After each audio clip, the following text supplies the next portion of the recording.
Hey, what's up, everybody?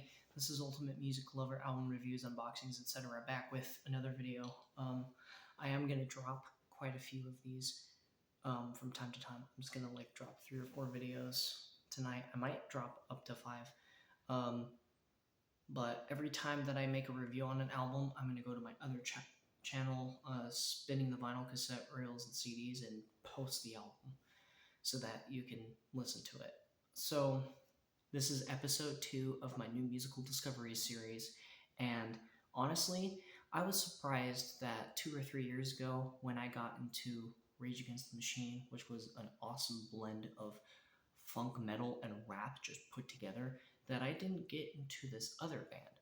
This other band, SNL band. Like, what I meant was like BANNED, SNL, BAND. So this band that so happened to get banned from SNL along with Rage Against the Machine because of something that they did in their performance. Can't remember what year it was. It was either 2001 or 2002. Maybe it was even the first performance in 1998. But this band is really good, and this album is a genuine masterpiece. So what am I talking about? Well, I'm talking about none other than System of a Down's Toxicity. I have it on both CD and LP, and I have a cassette that I recorded from the CD. The CD, I don't know if it's an original 2001 pressing or if it's a reissue from like late 2001, 2002, but it does have the hype sticker on it, which I was really lucky to pick up. Picked this up for $4, and then I got rid of some stuff for store credit to get this. This is a 2018 US and Canada reissue on MRP. Memphis Records Pressing is the pressing manufacturer for this album. Yeah, let's talk about this record.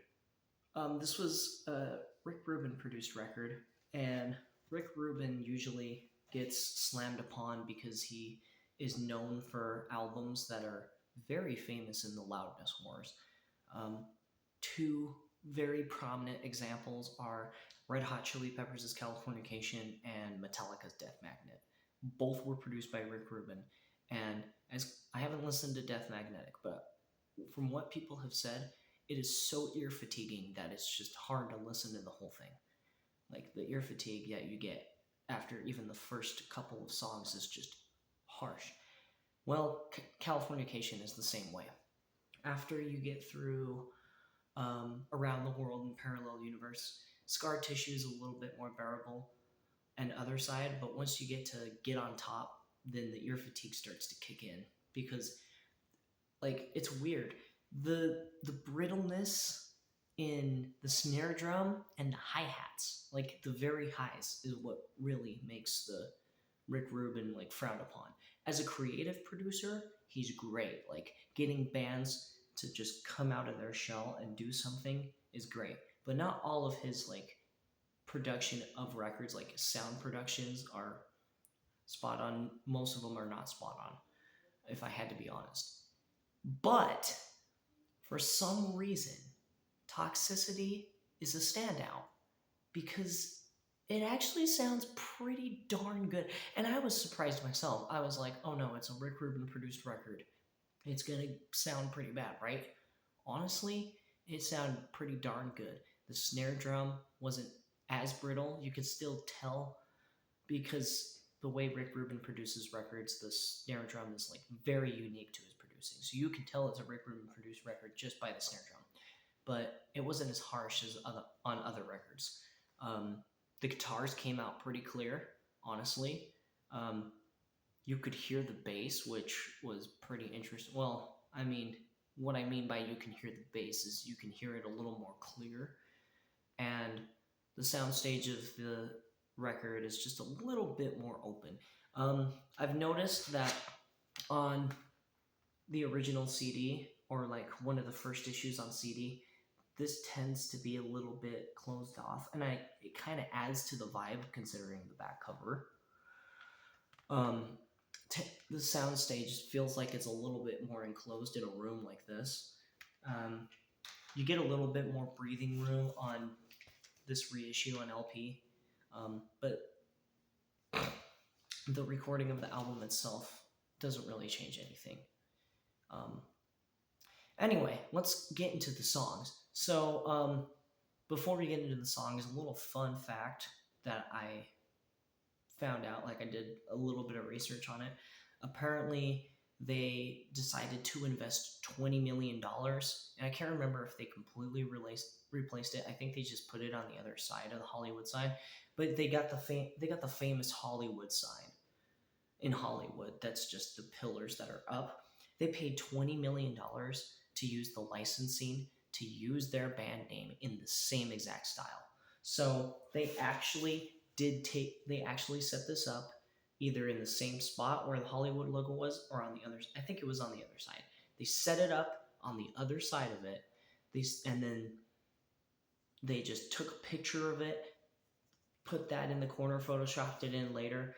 But no, they paid $20 million for this cover. And honestly, it was so worth it. All right, let's talk about the musical content of the record. So the only songs that I've heard from this record prior to actually listening to the whole thing were Chop Suey, Toxicity, and Aerials. And knowing like Chop Suey and Toxicity being a little bit heavier and Aerials being a little bit more of like a ballad, I didn't realize it was the closer. It sounded more like, some ballad you would hear. Yeah, listening to the entire record was a completely different vibe. Like, the moment that the opener prison song just gets you in the state right away, you get all the emotion from the get-go. You just hear one guitar, C major chord, I think, just go boom, and then out of nowhere after that you just hear the thing go up in half steps, or you hear a whole step to D minor and then E flat major, I think, if I'm analyzing this correct for music theory nerds. But no, you just hear dong, and the next thing you know, you hear don don don don don don don don don don don don don don don don, and then you hear Serge Tankian. I think I pronounced his name right. I could be wrong. I'm gonna look real quick. Serge Tankian, yeah. Then you just hear him in the background going, "They're trying to build a prison," and then you just got the guitar again going boom boom boom. Like, it's immediately out of the gate. You feel the rage coming, and then you feel the whole build up, and then next thing you know, you got Serge Tankian freaking spitting out words of wisdom, like about how drugs are being used to create a prison system for us rather than something that's like, they're based on what the song is about. They're trying to make a prison out of everyone rather than increasing treatment. They're increasing law enforcement to police over us because drugs are so-called bad, right?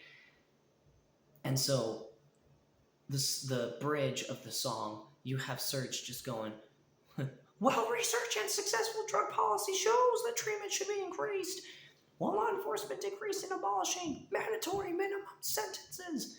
In fact, one of my favorite lines to repeat ever for some odd reason, because it's kind of true, it's been true forever and ever, is utilizing drugs to pay for secret wars around the world. Drugs are now your global policy. Now you police the globe. I like to just say that anywhere at any time, but essentially, you just got Serge Tankian giving a warning, saying, "Yo, they're trying to build a prison system by blaming this on drug dealers." Like, not saying that it's their fault too, but they're, instead of increasing the treatment, they're just over policing, right? And then you get into, I already forgot the name of the song, Needles, which is basically a song where, they reference a tapeworm that tells you what to do and that tells you where to go. That's basically like the conformity to whatever the news media is telling you. You're just believing what the media is telling you. And then they're suggesting to just pull the tapeworm out of you I'm not gonna say honor. Just pull the tapeworm out of you, right? But um, then you got the other singer, forgot his name, Darren Malakian. Darren Malakian. Darren Malakian. Darren Malakian, you got him saying, I'm sitting in a room with a needle in my hand, just waiting for the tomb of some old dying man. I don't know what that's referencing to. It could be talking about vaccines. It could be talking about medications, like when you go to a hospital and then they give you like pain relievers or something to work on you. It could be something like that.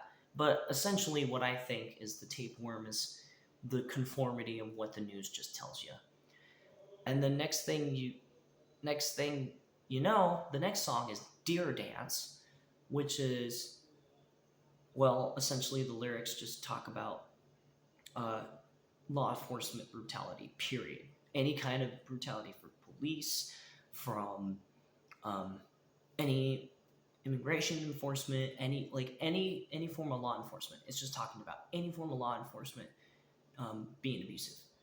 And I don't know exactly why they wrote the song or what was happening at the time, but more than ever, it obtains to any place in the world currently. It's just crazy how spot on they were. But yeah, it's just like, it's like Rage Against the Machine. They wrote this almost 30 years ago. It was 25 years ago when this album was released in September of this year. And they were spitting facts 25 years ago. Now, Jet Pilot is just another, it's a song that's kind of like a spin-off, maybe a little bit of a skit, but I think it's talking about the fact that we all can see, like, we all can monitor the skies right before they turn gray. Like, before things start going bad, we know what's building up to the bad thing. But then they're like, well, where was the jet pilot when he flew over the bay? Like, where did he disappear off to? What is he going to do? What kind of errands is he going to run? When we need the jet pilot to guide us, why is he going in the other direction? Is what I picked up from it. And then you got the track X, which, well, one of the main lyrics is, we don't need to multiply and we don't need to no-fly. Like, ask your people if they're right. Tell the people, or show the people that you're right. It's probably just another example of conforming to things being correct. And maybe this one in particular gets down to talking about people who believe that the population should be controlled, maybe. And so that's what they're getting at. They're like, tell the people that they're right, that we don't need to multiply, we don't need to nullify, we just, you know what I mean? And then, well, Chop Suey it's crazy and it's not at the same time. It's basically the death of one's own spirit and just repeatedly doing the same thing all the time. Like, they wake up, brush their hair, put on a little makeup, fade away the shake-up, why'd you leave the keys on the table? It's basically people deciding to just wake up and do the same thing every day and not really have any spirit in their life. And I think that's what the whole "I don't think you trust in my self-righteous suicide" is all about. But then they yearn when people turn around and say that angels deserve to die, or like good people. But rather than taking action to further, like towards the end of the song, they start to wake up and realize, like, why has, I think, for my dear hands, I've commended my spirit, for my dear hands, why have you forsaken me? I think that particular line is talking about U.S. government. Like, why has the government forsaken us and has given us a perspective on something when really it was the other way around? And so Not necessarily sure. Then you got the song Bounce. I had to make sure I was saying the right name. I was going to say Jump, but I had to check. Then you got Bounce. Um, Again, it's just another song of, you know, staying in line, doing what you're told. When you're told to jump, you're jumping. When you're told to bounce, you're bouncing. Um, yeah, it's all energetic. Forest is a good song. Um, I think what Forest talks about is a spin-off um, of the military-industrial complex. I think because Forest it because I think the whole idea of like walking with some higher power, like you got like you're going along with the U.S. government in the forest, right? And the forest is denial, and then the next thing you know, um, this higher power is basically telling the citizens, like, you saw the product, why can't you see that you are my child, that you like came from me, and so you got to tell everyone in the world that like that I am you, you are me, take this promise, like keep the secret to the end. And they're manufacturing all of these weapons and like getting all of these soldiers together to just go into a forest and who knows what. But like the forest of denial is, in my vision, a place you go to when you want to ignore the truth, you want to deny the truth, you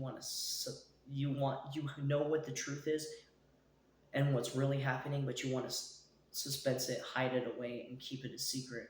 So like you become one of the few elites that knows what the truth really is, and just constantly manipulates the public through the media.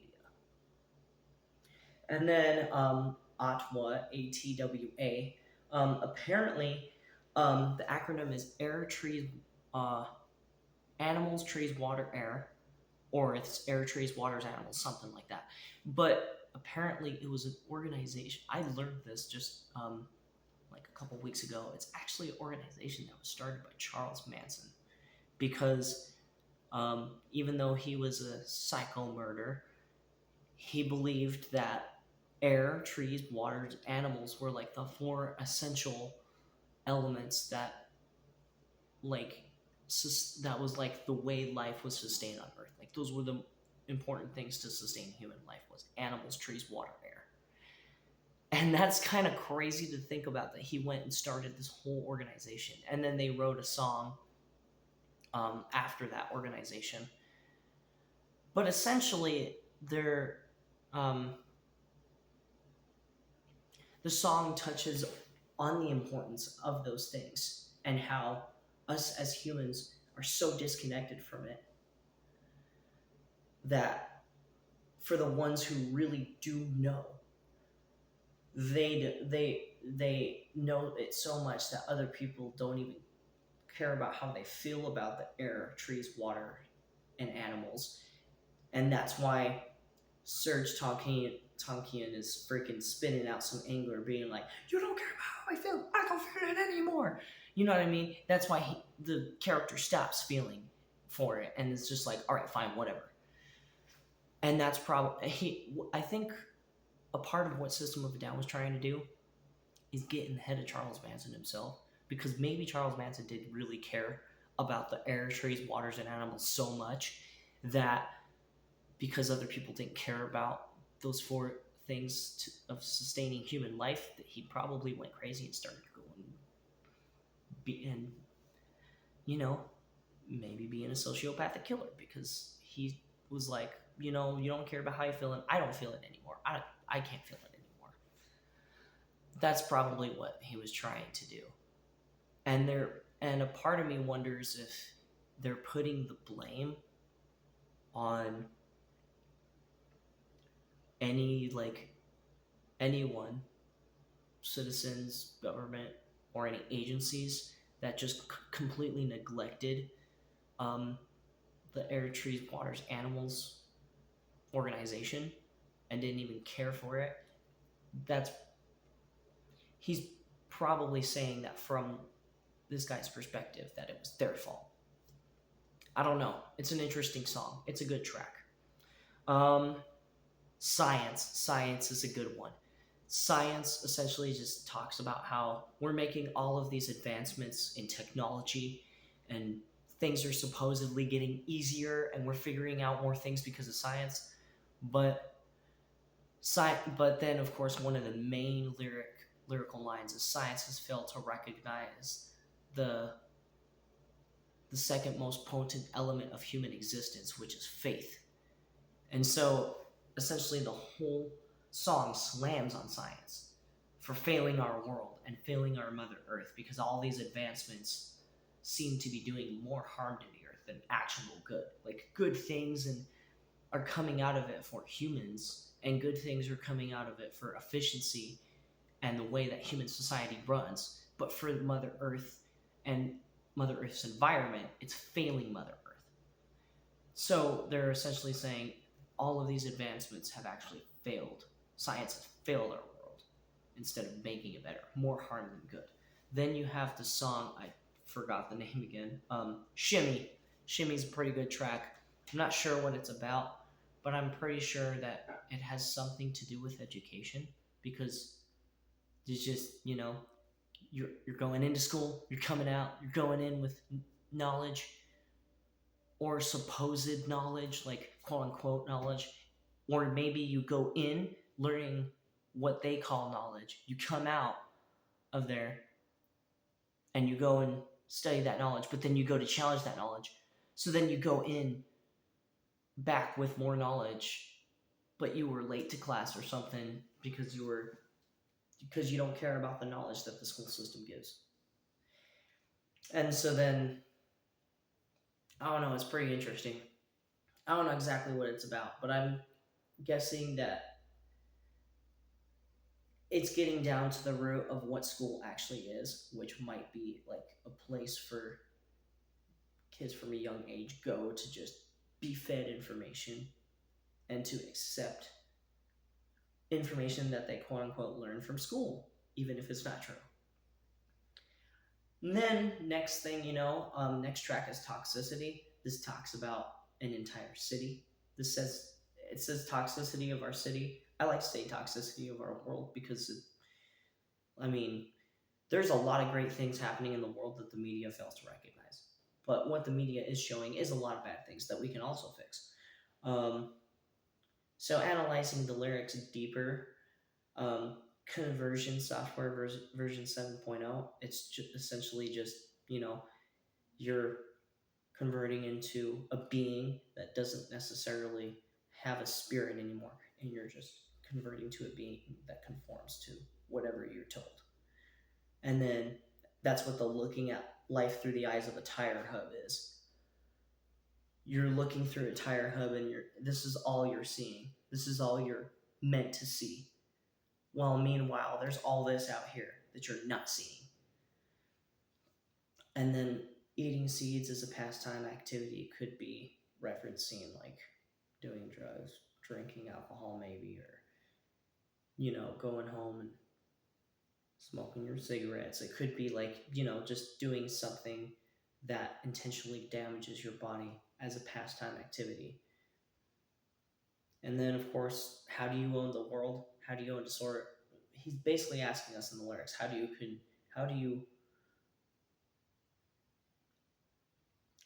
control disorder? How do you fix it? Because there's sacred silence and then there's sleep.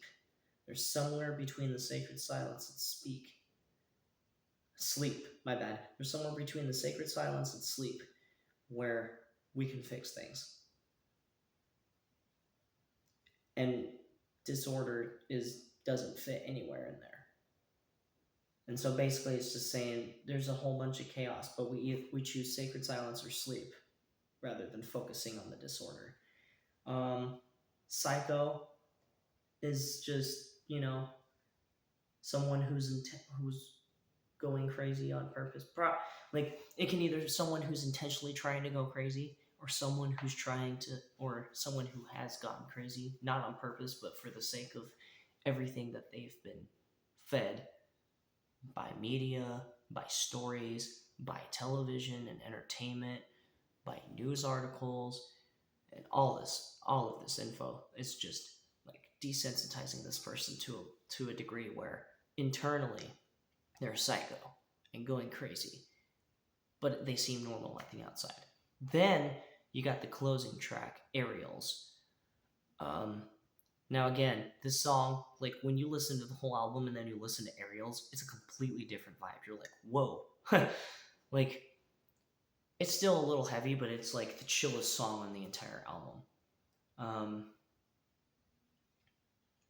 Essentially, the song is just talking about how sacred life is and how we're trying to reach the same status of being an Ariel and influence good on the planet.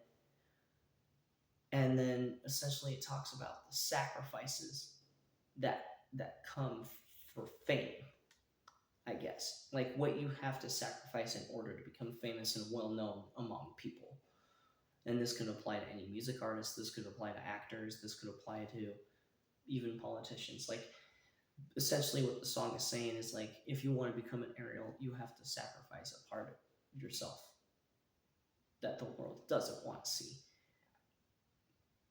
And so it can be a good track, or it can be a closing note of, you know, doubt, depending on how you interpret it. And then it's got a hidden track, R2, I think, ARTO, I think is what it's called. It's like some tribal hidden track that they put into it like 5 or 6 seconds after Aerials. It's really good. It's a good track. Yeah, it's a really good album. Honestly, like I said at the beginning of the video, I was really surprised that being a fan 2 or 3 years ago, like really getting into Rage Against the Machine, that I didn't actually take a chance to listen to System of a Down. They're a really good band. They got a whole lot to say, and I still have to deep dive into lyrics or try to like understand their message. This is just like a quick overview, and it's a new musical discovery. I'm glad that I took the chance, and you know what I sold for store credit and to what I gave to the record store to get for store credit to get the LP and a few other albums on CD, it was worth it. And then buying the CD later for $4, totally worth it. This is one of my favorite albums of this year. This is probably gonna, like, so far, I would say, I'm not gonna say other albums, but I would say Alanis or Alanis, however you pronounce it. Alanis Morissette's Jagged Little Pill and System of a Down's Toxicity are both in the top 10 albums of 2026. These are really good, really well done, really well produced records. That's a 10 out of 10 album any day. It's just very well constructed. That's it. Thank you so much for listening to my rambling on another great album. If you enjoyed, leave a comment down below. For my top 3 on this record, that's a little bit of a hard pick. Like, because before Chop Suey, Toxicity, and Aerials were my top 3. And Toxicity and Aerials are still in my top 3. But then I would replace that with Prison Song. So my top 3 are Prison Song, Toxicity, and Aerials. Like, Prison Song is just such a great opener. It's very, very spot on. It's just very accurate. Like, it's great. The whole record is very, very well thought out. So yeah, those are my top 3. Again, thank you guys for watching. Comment your favorite songs or your top 3 down below. And don't forget to leave a like if you enjoyed the video. And please subscribe to the channel for more album reviews. And anytime I get a chance and I get new stuff, I'll be unboxing it and putting it on this channel. But yeah, thank you again for watching episode 2 of the new musical discovery series. And I'll be catching y'all on the flip side. Peace out.